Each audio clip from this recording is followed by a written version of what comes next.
Antes de dar introducción al tema de probabilidad binomial y probabilidad de Poisson, voy a explicar de una forma breve y concisa el término de probabilidad y algunos elementos básicos y cómo interpretarla. La palabra probabilidad la podemos usar hasta en nuestro lenguaje común de día a día y la entendemos cuando algo no estamos muy seguros, pero existe un cierto porcentaje de probabilidad de que ocurra. Por ejemplo, yo puedo entender que si me dicen, pues existe un 80% de probabilidades, bueno, no es 100% seguro, pero es casi seguro. Si me dicen existe un 50% de probabilidad, pues entonces entiendo que no es ni muy seguro ni poco seguro, está exactamente en el centro, es neutro.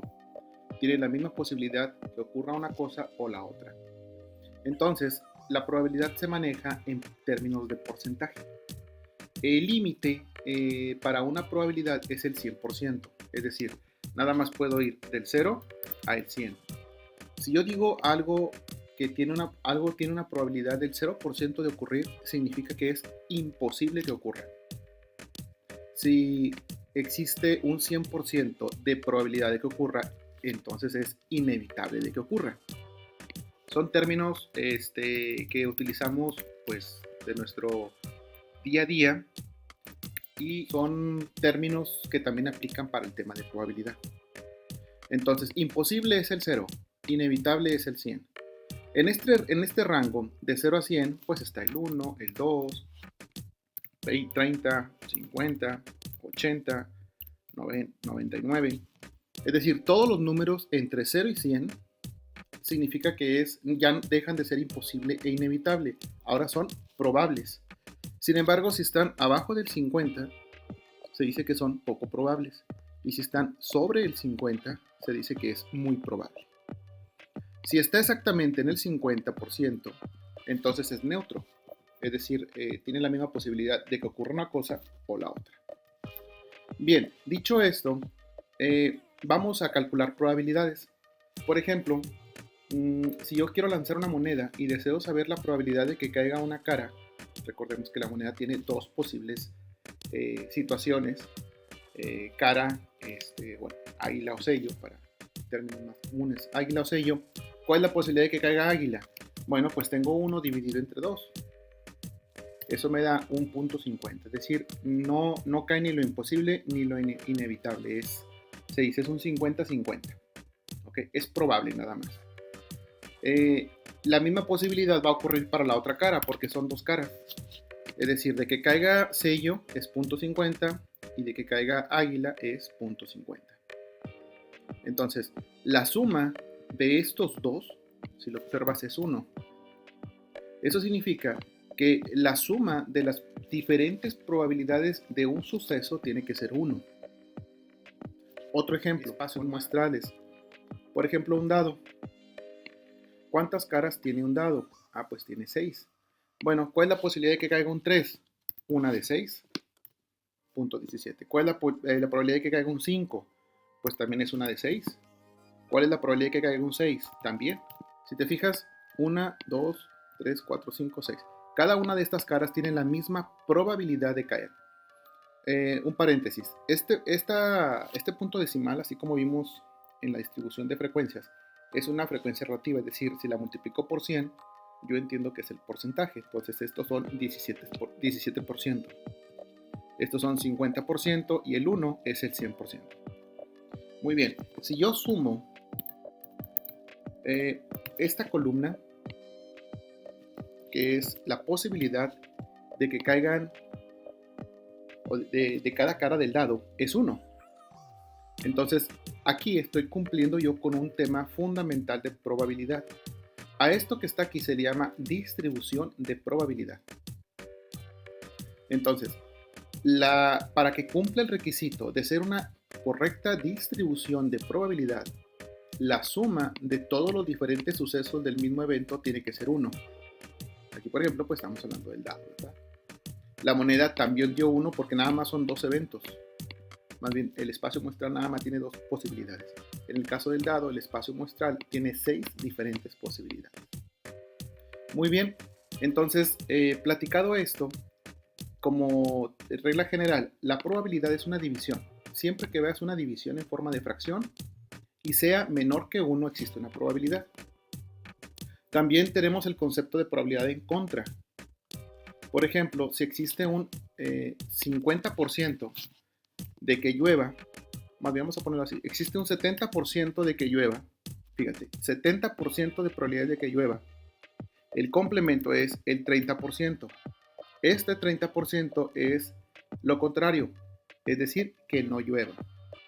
Entonces, el suceso A y el suceso contrario tiene que ser también el 100%. La suma de estos dos tiene que ser siempre el 100.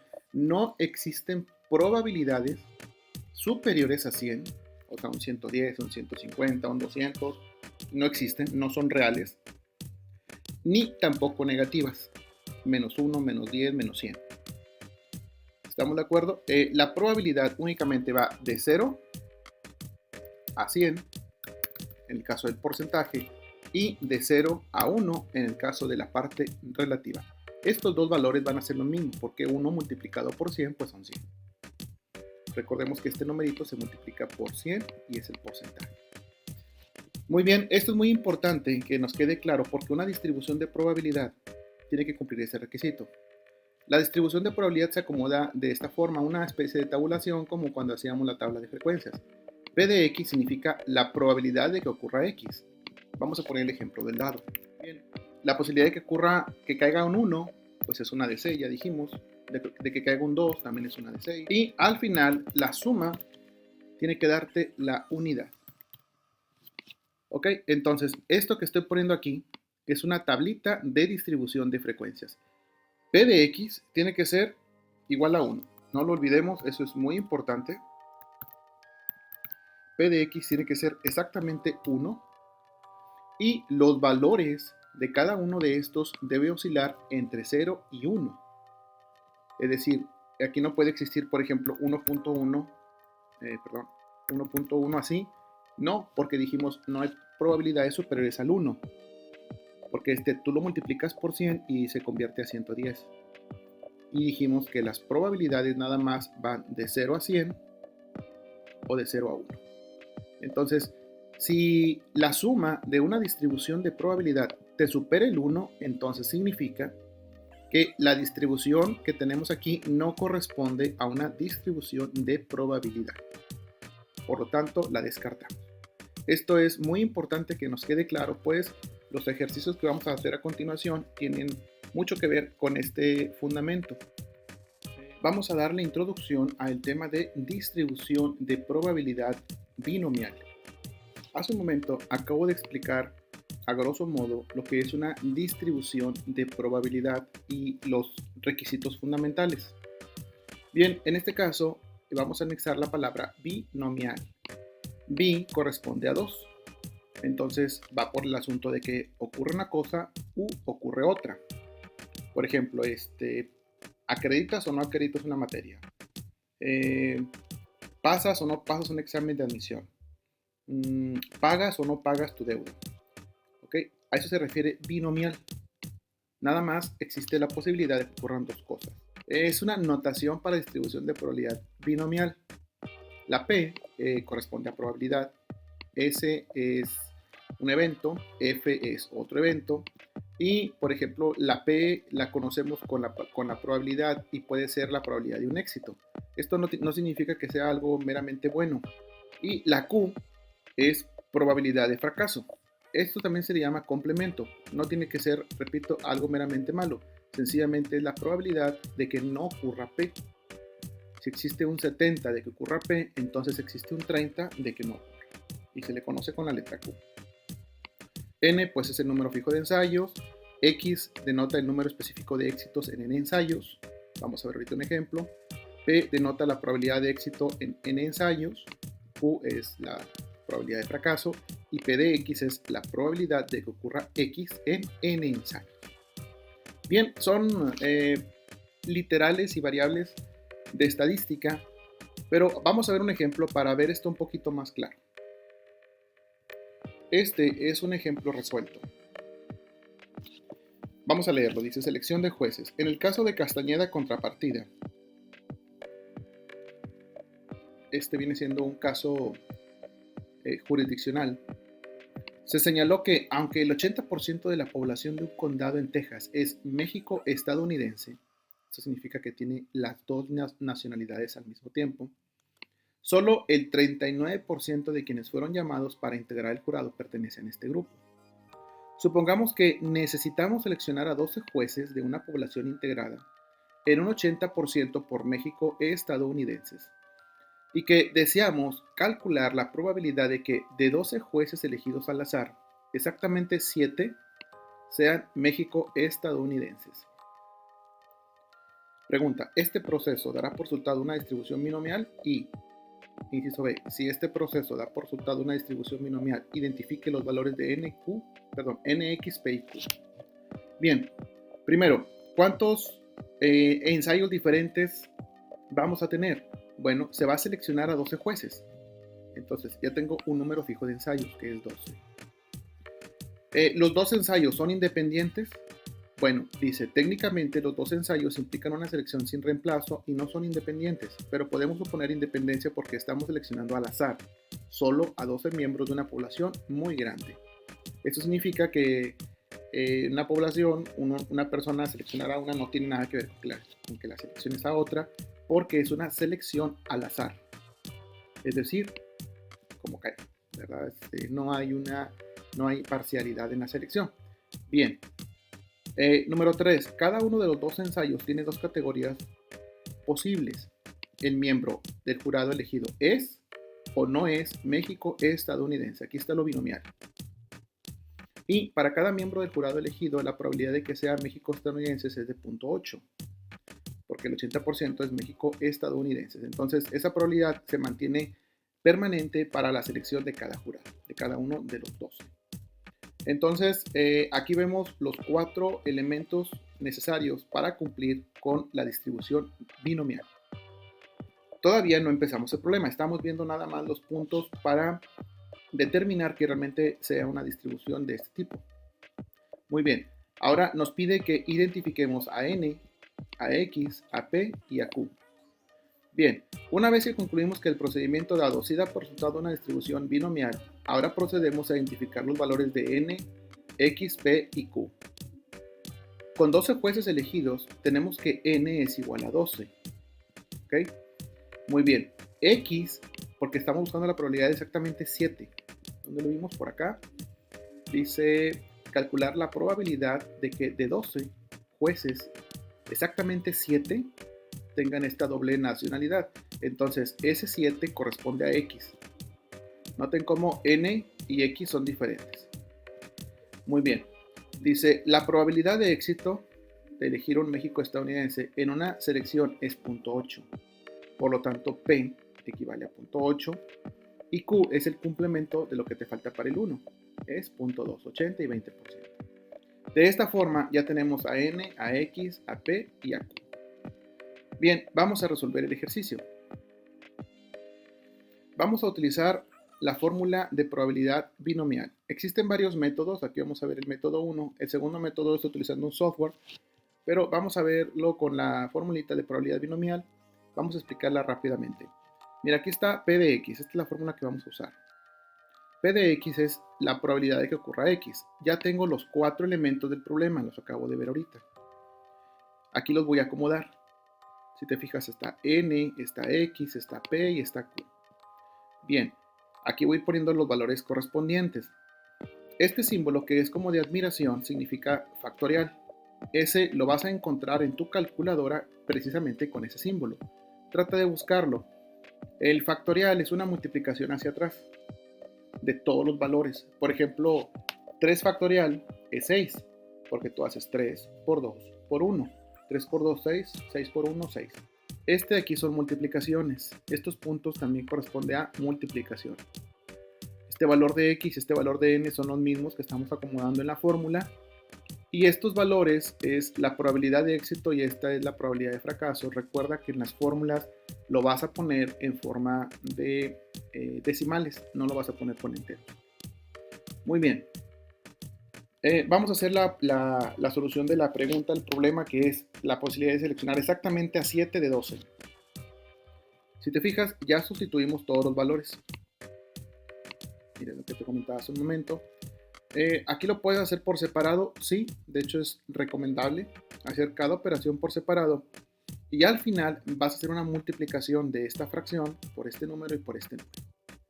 La multiplicación de los tres factores te da este resultado.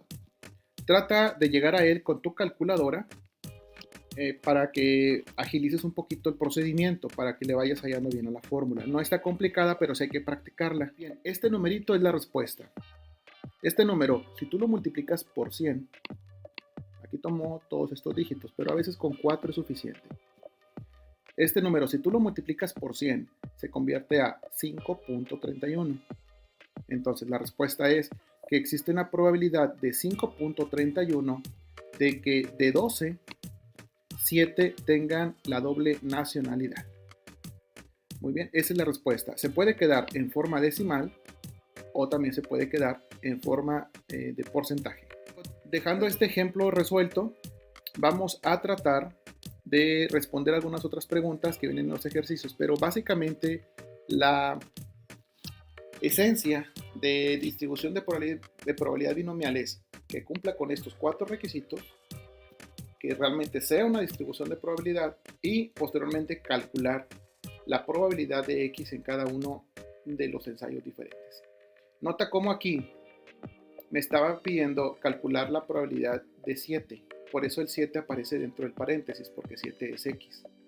Si yo te digo, vamos a calcular la probabilidad de 6, o sea que de 12, 6 exactamente sean México-estadounidenses, entonces el 6 va a cambiar aquí y va a cambiar en la fórmula donde se encuentre X. Los demás valores permanecen iguales, el 12, el 80 y el 20. ¿Okay? Aquí puedes ir calculando, esta X es la única que va a ir cambiando. Puede ser, ¿hasta cuánto puede valer X? Puede valer hasta 12. X no puede ser superior a N. Tampoco puede ser menor que 0.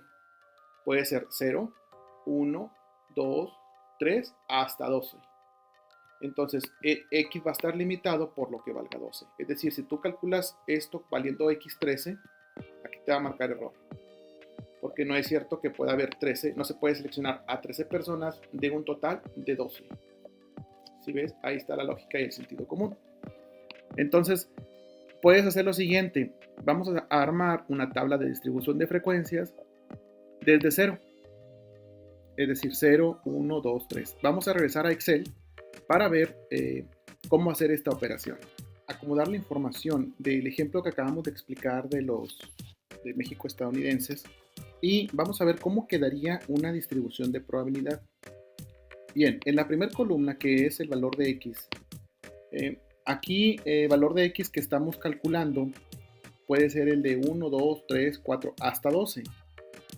Bien, como el valor de X que va a adquirir P de X es el mismo que N, podemos ponerlo de esta forma y tenemos las 12 personas.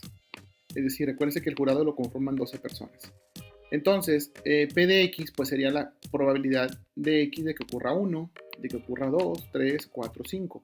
El que acabamos de calcular ahorita fue el de 7, 0.05315. Entonces este numerito es el de 7, pero tú puedes calcular el de 6, el de 5, el de 4, puedes calcular el de 8, el de 9, el de 10, hasta 12.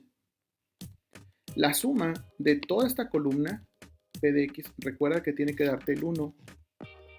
Entonces, de esa forma quedaría resuelta la situación de la distribución de probabilidad. Puedes hacer como ejercicio aplicar la fórmula que acabamos de platicar, que es esta de aquí, cambiándole la X a cada uno de los ejemplos. Esto te puede servir como práctica para maniobrar con la fórmula. ¿Okay? Esto te puede servir de práctica para eso. Así que lo vamos a asignar como tarea. Ya está resuelto el del 7, hay que hacer los demás.